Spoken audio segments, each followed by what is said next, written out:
Buenas amigos de Akihabara, soy Jordi Baronet, estamos en los estudios en Los Ángeles de Riot, aquí con Zach, para hablar un poco sobre este último año, lo entrevistamos hace un año, y bueno, a estar aquí. Hi Zach, so just I was saying in Spanish, I interviewed you last year, a lot of things have happened in this last year, so let's just quickly revise everything. You won last summer split. Yeah. You were pretty confident back in our interview. I can recall that. So how do things work out? Since then, well, went to Worlds. Unfortunate stuff happened. We lost. And then coming into Spring Split, had another roster change. CLG's reputation, we always roster change every split. So Doublelift was gone at that point. Yeah, I think everyone knows that. Yeah, everyone knows that. Brought in 6A, and then for that split, we just worked hard to improve to be better than what we previously were. Won Spring Finals, and then we got to go to MSI, got second place against SKT, and it's a pretty great experience. I don't think anyone really thought that we would get that far, but us as an organization and then the players themselves, we definitely had the confidence to do that. And coming into Summer Split now, here we are back after MSI in China. First week went 0-2 versus TSM and Apex. It was unfortunate. The meta changed as we came back, so everyone's been practicing it on it before us, like boot camping and stuff like that. So coming into this week, today we went 2-1 against TL. First game was a stomp for them, second game was a stomp for us, and third game Third game we thank you, Kiwi. Third game we won that too. Definitely a bit sloppy, not as clean as I would have liked it. But tomorrow we play C9 and we're looking to be better than we were today. Well, lots of things. First of all, Stixay, he comes into a team. You have a reputation for making your teammates better. Mm-hmm. How has been working with him? Well, playing with Stixay, I would say is definitely a treat. All right, yeah, playing with Stixay is a treat. Okay. And him coming into the team, he definitely was a really hard worker individually, where he wanted to play better than the enemy AD carry. Not so much against the other team, you know, but he always wanted to be better than the other enemy AD carry. So him having the mechanical prowess that he does and being versatile as well and playing other champions, it's very easy for me to talk to him as well because we have like the same type of personality where it's just really mellow. We're open to constructive criticism, and it's really easy for me to talk about bottom lane with him because he's always wants to learn. And I think it's like that respect hierarchy or like the senpai thing, whatever it is. But it's like, yeah, I'm up here, he's down here, and he's like my student, essentially. So we have that type of dynamic going on, and I just really like playing with 6A. Okay, the other thing is MSI. You guys did a pretty neat job there. Things went well. So you said other teams were boot camping, but isn't MSI kind of the best boot camp you could have? Yeah, other teams were boot camping, and even though we're at MSI, what I meant by boot camping was that they played on the patch that we're currently on before us. So we had to play on the Spring Finals patch still versus all the other teams. And then everyone else got to play on this current patch like a month more than we did. So coming into the new meta, we're really unaware of what's good, what's not. And we have to put in just so much more games than we did. But we put in MSI games for a different patch. So this new patch is pretty weird. But boot camping not boot camping, playing at MSI, definitely learned a lot on how teamwork plays and stuff, and we do have quite a few aspects that we pulled from SKT, RNG, all those foreign teams that we played against, and it's really going to help us clean up our play, especially coming towards the end of this split. Also, just before MSI, I think everyone was talking about support role, how the meta for supports is kind of stagnant. Everyone seemed to play just tanks, and that was the thing to go. And okay, KiwiKid is just looking at our recording, so you can watch. I am on frame, or I'm in frame, or not. Perfect. We've got the best Good stuff, Kiwi. camera I could ask for. Thank you. Okay, so everyone was talking about tanks and Keep on. man, I didn't. Okay, just hold that thought. Back then, I was in the arena taking some pictures. How can you concentrate having all these photographers and cameramen just on top of you? Because I clearly cannot do that. Well, playing on stage a lot, I've just been accustomed to all of the cameras in my face, spectators, fans cheering, and stuff like that. So it doesn't really bother me anymore. And I played basketball back when I was in high school and junior high days.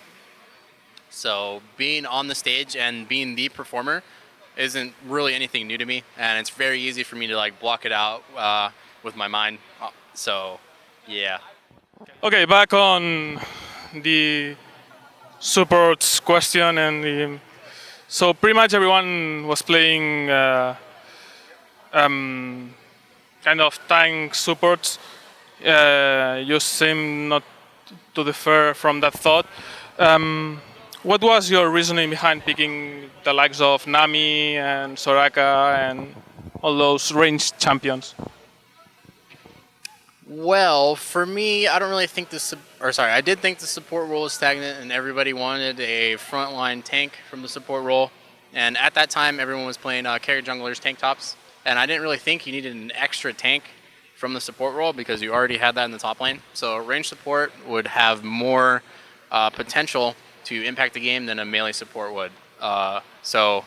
Every support IMO has their place, and it's just about thinking what their skill set has and how it's going to affect the game. So in Flash Wolf Series in semifinals, I played Sona 2 games in a row, and we needed a range support that had sustain as well as hard engage. It couldn't be a melee because they had pretty decent poke and stuff like that. So Sona was just like the perfect pick for that because I can flash engage and my team can follow up and kill him.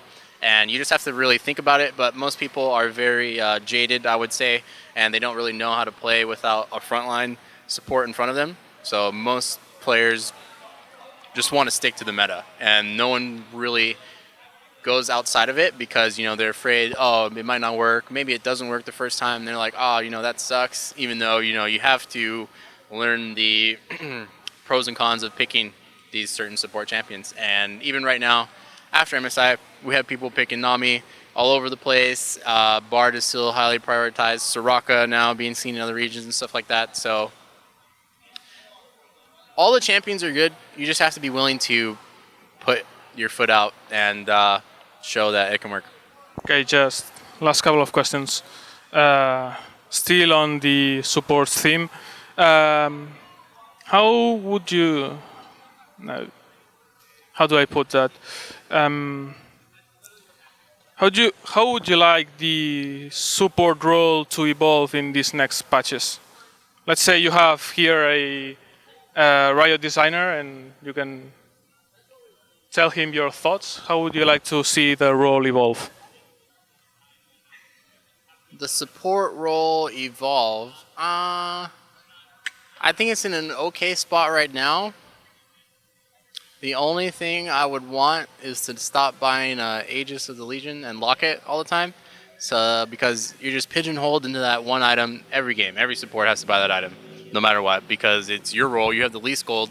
It's the most cost-efficient item to buy, and usually the game is over by the time you get it. So there isn't really any variety. It's just like Sidestone boots. All right, you got Locket. Cool.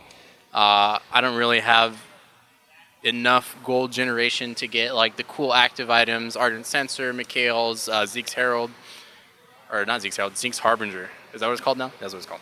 So that's probably the only thing I would say. The support champion pool has definitely expanded on its own now. So the only other thing I would probably revamp melee supports, because the only good ones right now are Tom Kench, sometimes, very rare, and Alistar and Braum.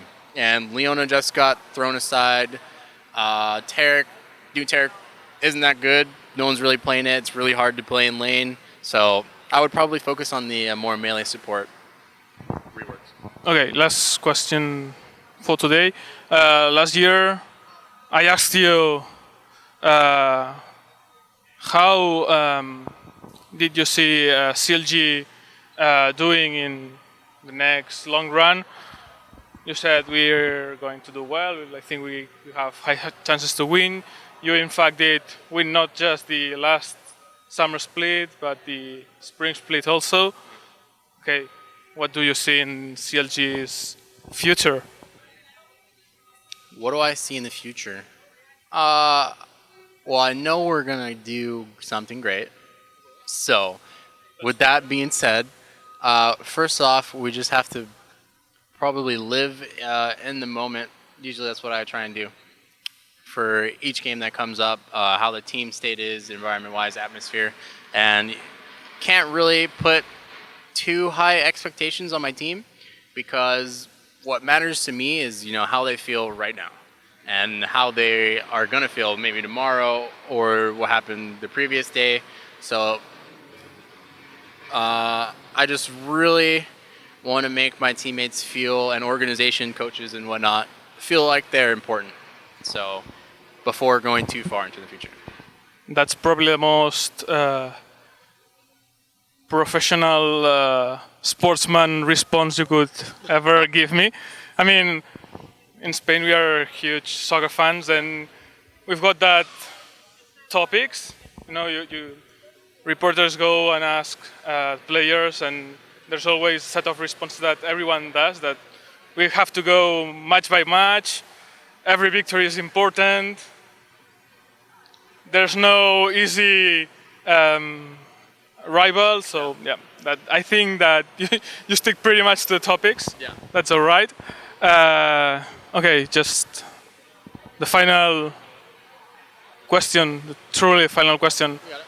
The mandatory question. There's anything else you would like to say to your fans? You're doing this is Spanish, right? Spain or? We'll publish it in English, and I'll try to put subtitles so the Spanish fan base can understand everything. Oh, okay. Well, thanks to all of my foreign fans. Appreciate you guys. And looking forward to doing a lot better coming up in the split. And I hope you guys are in for the ride. Just make sure to keep faith.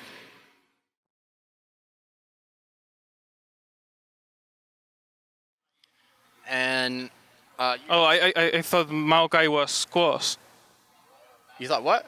That the tree Maokai was squash. Was Quas? You just said the stick say was a tree. A treat. Oh, A treat. I just understand he's a tree, and I was like, what? So trying to put a pan. Yeah, things doesn't always work well when you're not a native English speaker. So okay, let's keep going. I'll just shut up. Yeah. You got it.